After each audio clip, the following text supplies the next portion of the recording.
naluto. Kaso nga lang di pa rin siya naluluto. Kaya nagdesisyon na lang din ako na bumaba na lang din at initin to. Kasi kung magtatagal pa ako dito, baka mas mauna pang maluto yung iklog ko. Chot! Sa pagmiyakos-miyakos ko pala kanina, eto na yung naging resulta. Kaya bumaba na muna pala ako para painitin tong kawali. At di rin pala ako sigurado kung ilang oras sila naghihintay sa init. Pero parang ganito naman yata yung ginagawa nila. Yung papainitin nga yung kawali at babalik sa taas para maluto yung iklog. Chot!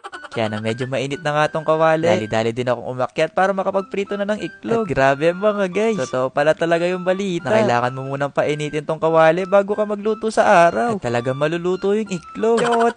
Pero di ako sigurado kung ilang oras nila ginawa yun. Baka totoo yun sa kanila mga guys. Pero yung sa akin nga, pinainit ko na nga muna sa kalan bago tayo makapagluto dito sa init ng araw. Sinabayan ko na rin ng tuyo para malaman na din ng mga kapitbahay na may nagluluto sa taas ng bubungan. Chot!